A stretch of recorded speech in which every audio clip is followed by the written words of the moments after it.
बच्चों ने बहुत ही अच्छी प्रस्तुति आपके सामने दी। होपली जो भी बच्चे के माता पिता अगर यहाँ बैठे हुए हैं तो उन्हें भी ये सॉन्ग सुन के बहुत अच्छा लगा होगा। सारे ही माता पिता के लिए उनके बच्चों के कुछ ऐसे विचार होते हैं। उम्मीद है आप सभी को ये प्रोग्राम देखकर बहुत अच्छा लग रहा होगा और ये परफॉर्मेंस देख के तो आपके अपने बचपन की याद आ ही गई होगी। लेकिन ये कम नहीं है, हमारे पास एक और किड्स परफॉर्मेंस है आपके लिए। ये सॉन्ग थोड़ा हटके है क्योंकि यहाँ बच्चे जो है मराठी सॉन्ग्स पे परफॉर्म करने वाले हैं। सो प्लीज़ अपनी तालियों के साथ हमारे बच्चों का स्वागत करिए। So please give a big round of claps and welcome them.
सूर्यकोटि संप्रभा निर्विघ्नं कुरु मे देव सर्वकार्येषु सर्वदा। हम किसी भी कार्य को स्टार्ट करने से पहले सबसे पहले गणेश भगवान को याद करते हैं। वो हमारे कार्य को शुरुआत करने से पहले बीच में आने वाले अनेक विघ्न को दूर करते हैं। जैसा कि हमारे भारतवर्ष में सदियों से ये परंपरा रही है, ये रीति रही है कि किसी भी कार्य को आरंभ करने से पूर्व हम श्री गणेश की आराधना करते हैं और उनसे ये मनोकामना करते हैं कि हमारा जो कार्य है वो सफलतापूर्वक पूर्ण हो। गणनायक, गजानन, कई नामों से हम लोग उन्हें जानते हैं, परंतु जो भी उनके सानिध्य में आता है हमेशा उसका मंगल ही होता है। और आप लोग तो गणेश जी से बहुत ही तरह से फैमिलियर होंगे, क्योंकि आप लोग ने अभी फिलहाल में दिवाली मनाया है। तो दिवाली आप लोगों ने जब मनाया है तो आपने गणेश जी की पूजा जरूर की होगी, गणेश जी को लड्डू और कई तरह के मिष्ठान चढ़ाए होंगे। तो आप लोग अभी तो पूरी तरह से गणेश से फैमिलियर हैं, इसलिए हम आपका ज़्यादा वक्त बर्बाद नहीं करेंगे। लेकिन भाई बात यह है कि कुछ लोग गणेश जी से रुष्ट भी हैं। अब इसका कारण क्या है? पर ऐसा क्यों है शुभम? गणेश जी से कोई कैसे रुष्ट हो सकता है? रुष्ट है, इसके पीछे एक बहुत ही महत्वपूर्ण कारण है। क्योंकि चूंकि लोगों ने दिवाली के दिन गणेश जी की पूजा की, इतने मधुर मधुर मिष्ठान चढ़ाए गणेश जी को, लेकिन हुआ भी क्या? गणेश जी क्या निकले? मोदी जी के समर्थक। उन्होंने क्या किया? सबके तिजोरियों के जितने भी ब्यौरे थे मोदी जी को जाके बता दिया। और उसके बाद क्या हुआ आप लोग तो जानते ही हैं। जो अभी सर्जिकल स्ट्राइक हुआ है आप लोग तो पता ही है, सब झेल रहे हैं, सबके जेब इस समय परेशानी झेल रहे हैं, सबके जेबों में परेशानी है भाई।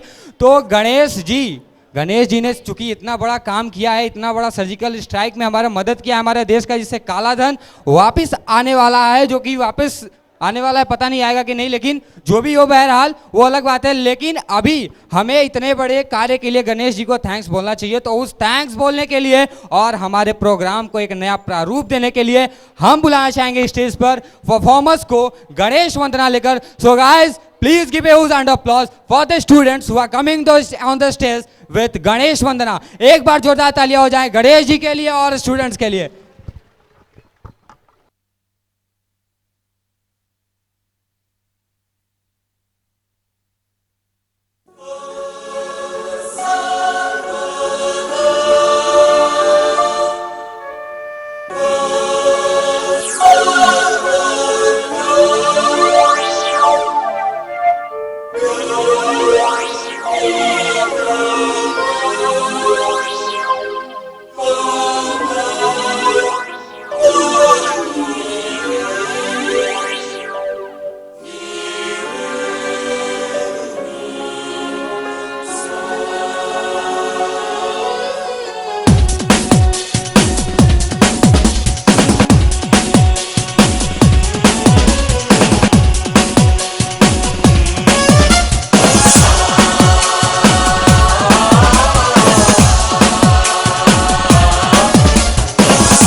उससे डरा रे, जिसकी रखवाली यारे।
तालियां गणेश जी के लिए हो जाए। तो अब हमारा जो गणेश जी तो अब हमारे आंगन में आ चुके हैं, हमारे कैंपस में आ चुके हैं। तो अब गणेश जी के आने के बाद हमारे परफॉर्मेंस शुरू होंगे। हमारे मेन जो अभी परफॉर्मेंसेस बचे हुए हैं स्टूडेंट्स के, वो अब शुरू होंगे। और वो भक्ति के रूप में, मतलब भक्ति से रिलेटेड जितने भी परफॉर्मेंसेस हैं अब शुरू होंगे आप सभी के समक्ष। तो भक्ति के बारे में मैं आपको बताना चाहूँगा कि भक्ति क्या है। भक्ति वो है कि आमतौर पर जब इंसान हर जगह से हताश हो जाता है, परेशान हो जाता है, उसे कोई मार्ग नहीं दिखाई देता, उसे समझ में नहीं आता कि अब जिंदगी में, लाइफ में अब क्या करे, तो उसे सिर्फ एक मार्ग दिखाई देता है, भक्ति का मार्ग, और वह उस मार्ग पर चलने लगता है। Yes, Shubham, you are right. Bhakti means devotional and worship to God for achieving and receiving their salvation. भक्ति सिर्फ भारतवर्ष में ही नहीं, हर देश में होती है। यहाँ तक कि भारतवर्ष लोग इसी भक्ति को देखने के लिए दूर दूर से आते हैं।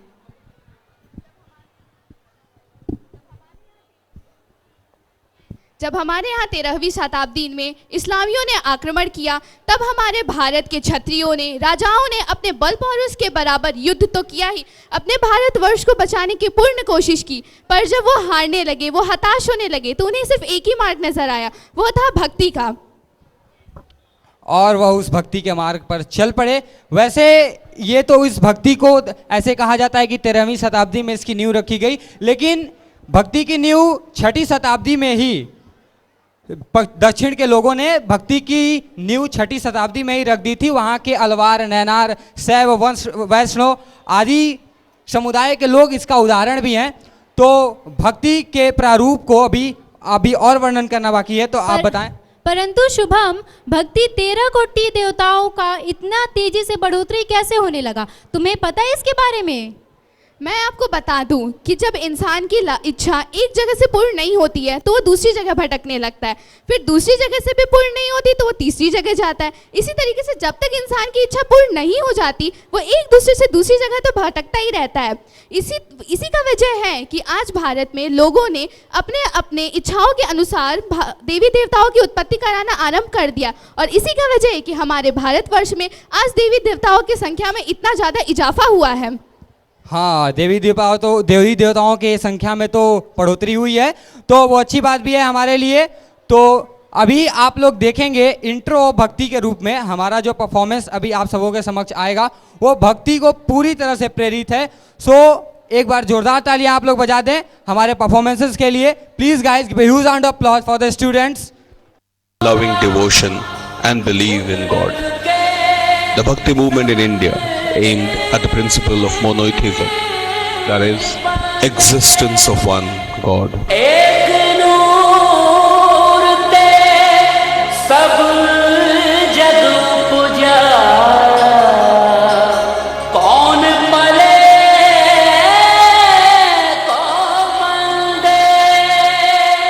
Sri Adi Shankaracharya, or the first Shankara, with his remarkable reinterpretations of Hindu scriptures, especially on Upanishads or Vedanta, had a profound influence on the growth of Hinduism at a time when chaos, superstition and bigotry was rampant. Adi Shankaracharya advocated the greatness of the Vedas and was the most famous Advaita philosopher who discovered the Vedic Dharma and Advaita Vedanta to its pristine purity and glory.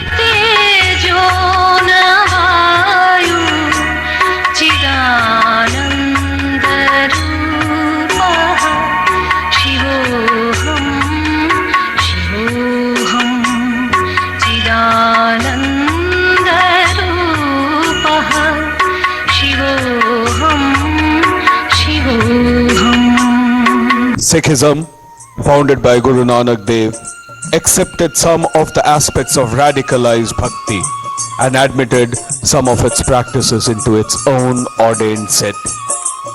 It did lay down spiritual love as the way to the deity, who was the one and the only God, the Lord of the universe.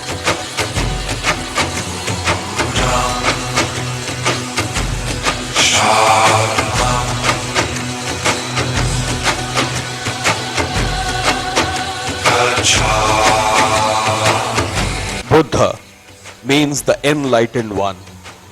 Gautam Buddha was one of the greatest religious teachers that the world has seen. He did not believe in rituals, but pointed to an eightfold path towards salvation, that of right speech, understanding, determination, deeds, efforts, awareness, thinking and living. According to Buddhism, by following this path, one could overcome desires, which were the root cause of grief and misery.